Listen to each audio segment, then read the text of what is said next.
Hey everybody, it's me, Edward Jones, back with a new video. Today's tyranny, tomorrow's posterity. I'm just sitting here, eating some cornbread. Just got done cleaning the bathroom, and this has been a topic that's been on my mind for well over a week. I've started doing prepping videos because I was concerned. I really am concerned about people my age, people my generation, and younger. I'm 25 years old, and I want them to be. I want my generation to be prepared, and I want the younger generation as well, following after mine, to be prepared for things, for hard times that I see coming down the road. It's not just having to deal with a power outage or finding food or things like that, but it has a lot to also just do with we all talk about E-roll. Well, I guess I don't really talk about it that much, but there's a lot of videos I watch, a lot of guys I'm subscribed to, a lot of videos I check out discuss E-roll. How to how do you handle excessive excessive acts of government, things like that. And I look at what's going on nowadays, and I ask, how is what we have nowadays not E-roll? Or how is it even lawful in any sense of the word? You have a Congress that don't really care about its constituents, especially younger. Especially they claim to care about young people. They don't. And the same goes for people much older than me. But I focus on younger people because we have to deal with this. We're going to be around for more of this down the road, and you have all these agencies, and you hear about all these actions. I watch. I know it's a lot of I know. I don't want any violence to erupt. I don't, because I know. Even at my age, I know what it entails. But when you hear about a lot of things been going on, a lot of infringements, not just the Second Amendment, but on the First, on the Fourth, and and it's. You get I see the advice given a lot, which saying is not useless, but the advice of writing your legislators or calling your legislators, and how do you say, it's like, how do you give that advice to a young person who has seen what's going on with Occupy Wall Street, of how protesters were corralled, and and also it's in a beaten, and how do you tell it to a young person who's seen the stuff that like that one cop who just sprayed these protesters who were just sitting, who peacefully protesting, sprayed them with OC spray? What do you say to a generation who looks back and who actually looks through history, who can just look back at the '90s and read about Ruby Ridge and what happened in Waco? What do you say to a generation who has just seen who just sees countless brutality done by law enforcement, or rather, who have seen peace officers just become law enforcers? They don't really use a lot of discernment. They don't their discretion when it comes to what they enforce, and and I see that changing now. Happy to say that. I'm happy to see that that's kind of thing that's changing now with a lot of the a lot of the mess that's been going on. But but it's like, what do you say to this? What do is that what you tell a generation? Like, how do you tell it? How do you tell a young generation today not to be pissed off at what's basically being handed to them, what's being left in their lap? Because this has been, I'm 25 years old, and I think about, I want to be, I hope to be I hope to be a father someday. How are things going to be down the road when that if that becomes a possibility? How how can I expect the social climate to be? How can I expect the climate within government to be? If I have, and even worse so, if I have sons, which I may do, I want to do a video about that concerning fathers and sons, because that's an important thing to me. But if I have a son, how am I gonna, how am I sort of expected to raise him if things get worse? How am I to teach him how to be a man when being a man is currently being punished, is being outlawed in a lot of senses, where you have to question whether whether you can do the right thing out of repercussions from courts. How does the generation that get mad? And I know I have some subscribers who are around my age and younger.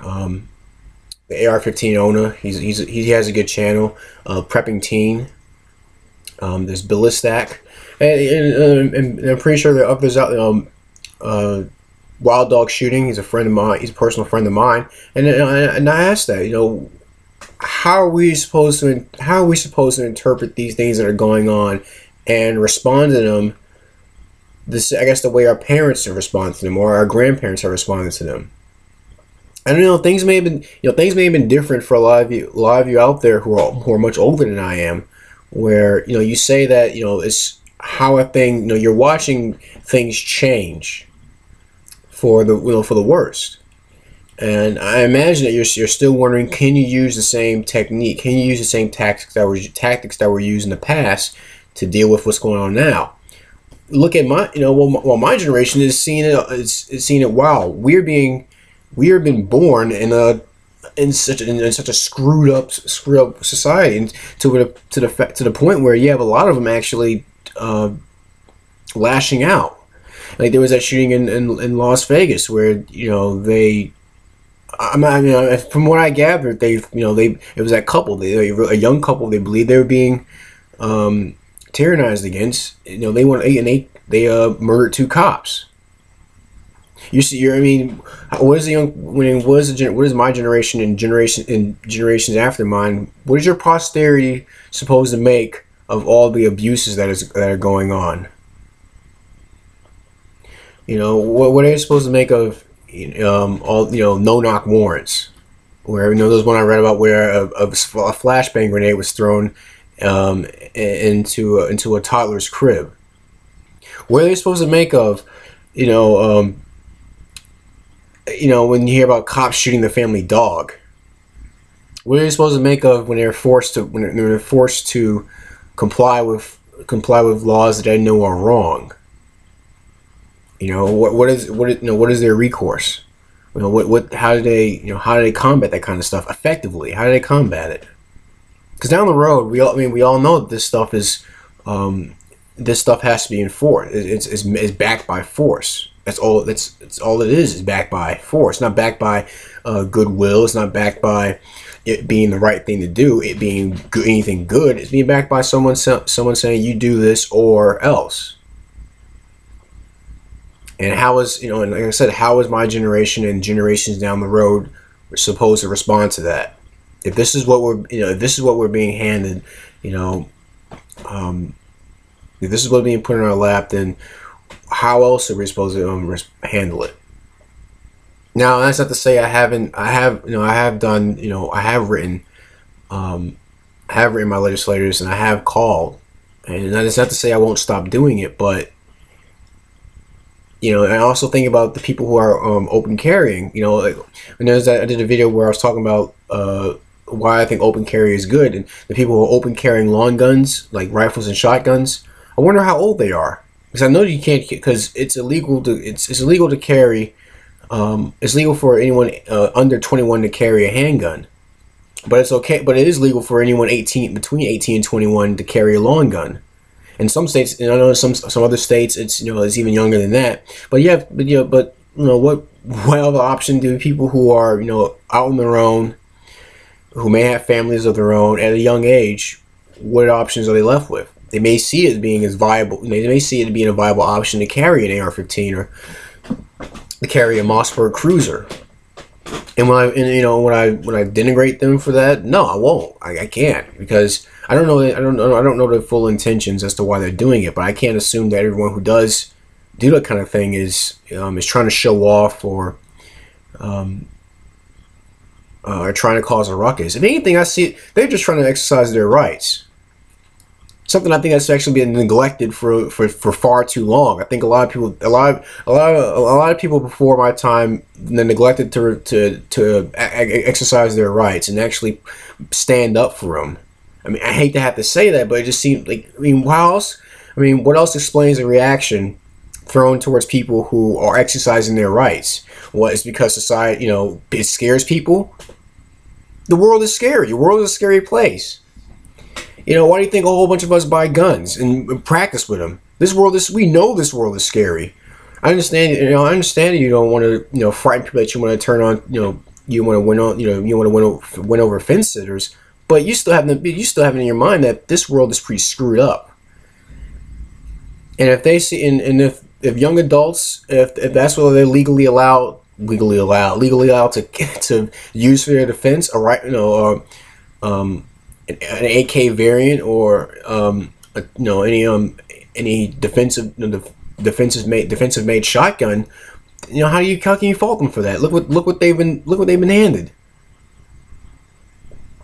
And it's, and how many legislators out there actually identify with the younger generation? I don't mean what some who say they identify with, but actually do, actually have the same concerns that young adults do, or even those in their teens do. How can it, how many of them actually care? I think a lot of us are discovering, what liberty actually means, and we're seeing how that's being punished. And we're seeing how it actually got to that point where it was put off. And yeah, I understand that, you want people to, use peaceful means. But I remember there's a quote by John F. Kennedy. When peaceful revolutions become impossible, violent revolutions become inevitable. And I don't like violence. I don't like fist fights. I've never been in a shootout. I hope that I don't ever have to go into one. But I'm not naive to think that I can go on throughout life pretending that one cannot happen. Especially within my lifetime. I've had some young people before ask me about buying guns. I remember one person who had I think they did my first video on AR-15s. They was asking me this. They were 14. They were 14 or 15, and they were looking to save up money to buy an AR-15. I said, "Wow, you got to put someone that young, thinking about buying this type of rifle." They said they were doing it because they were worried about, they want to be able to defend themselves. They want to have the tool that's common now to be able to defend themselves when they get older. And I said, well, an AR-15, the prices vary. Maybe too high. I'd say go for a shotgun. I mean, that's what my first choice was. But my first gun was a pump action home defense shotgun. It was a riot shotgun, and maybe it might be a viable option. But if you're gung ho on getting AR-15, keep saving. Just keep saving, learning how they work. That's what I did. I learned. I saved up money, and I learned. I spent some years studying how the Mossberg 500 how it works compared to the Remington 870, which I own both of them. I like both shotguns. But that just happened to be my first gun. But my mindset at the time was, for some reason, I wanted to buy a gun. And it became apparent to me that it may be important for me to have one until I was 18. And then, I remember sitting in front of the TV looking at the Supreme Court's decision with Heller, and I was 19 years old. I'm 19 years old watching C-SPAN. I'm watching CNN because I'm worried about how things are going to be down the road when I get older. And how things are going to be when I have to raise kids. And I'm sure a lot of you out there, I know I have a lot of my subscribers are older individuals, primarily older men, and they have the same concern for their children. So it's like, what advice would you give your kids? Looking at the way things are going now, what would you tell your kids? What would you tell the young adults who are seeing these things go down, and they see the brutality being done by various police officers. They're seeing the complete apathy from legislators. Just even with a lot of incumbents, they get a free they pretty much they got it easy because they know they're gonna they know the same crowd is gonna vote for them all over again. Well, you have younger generation wanting to correct that, but they're still having to combat against this old way of thinking. So I keep, I ask, how are things going to be on the road? How am I going to handle them? And people who, younger people who ask me for advice, well, what advice would I give them? How would I tell them? What would I tell them what to do in face of the situation? I can say right now, as far as no knock warrants are concerned, it's a home invasion to me, and it's nothing. It's something that should never been tolerated from the get go. From when they were first started being done, they should not have been tolerated at all. And now me and my generations down the road are having to find ways to actually deal with them effectively. So yeah, we'll keep writing, we'll keep calling, but we're not getting rid of our guns anytime soon. At least the ones who do have guns, the ones who can't afford guns. I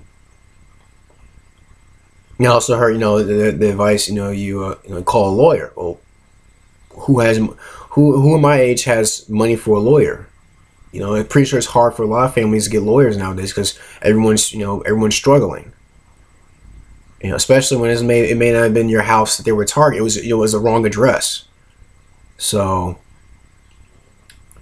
a lot of things been running through my mind lately. Been trying to figure out how to articulate it, how to get this message across.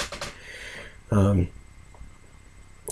care. I really do care. I'm just wondering, at what point will I hit? At what point will not me, but what point will we'll all hit a wall, or we'll hit a point where this stuff cannot be, will not be tolerated at all.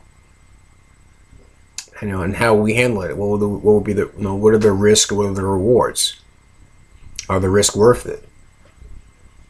A lot of things have been going on, and I was happy to see what happened at the Bundy Ranch. And it's, I mean, and you may not all agree with why he was doing what he was doing, but you gotta say at least there were people who actually started to stand up effectively. Stand up to the stuff that's been going on. And those are people. Those are, I believe, primarily people who are much older than I am. But there's still a lot of things that are going on that my generation and the generation of those of you who have kids out there who are teenagers or even younger, they're gonna have to deal with this. And I ask, what advice would you give them? What do you tell them? How do you explain to them how freedom works? What does it take to maintain liberty? Is it just writing and calling your legislator, or does it actually does it require a lot more than that? There's that saying, freedom is protected by 4 boxes: the ballot, the soapbox, the ballot box, the jury box, and when all else fails, the cartridge box. I don't want to get to the cartridge box just yet, but I'm not going to get rid of it. I will do what I can to wear out the ballot box, the soapbox, and and if jury duty comes, that box as well. But will you still tell the the future your future prosperity to have a last resort? And what's the risk of not using that last box, or at least delaying it for far too long. But, these are my thoughts. I'd be happy to see whatever all you out there have to say about these, about things I've just said. Please make a video response or leave comments in the comment section. If you agree with me, please say so. If you disagree, please explain why.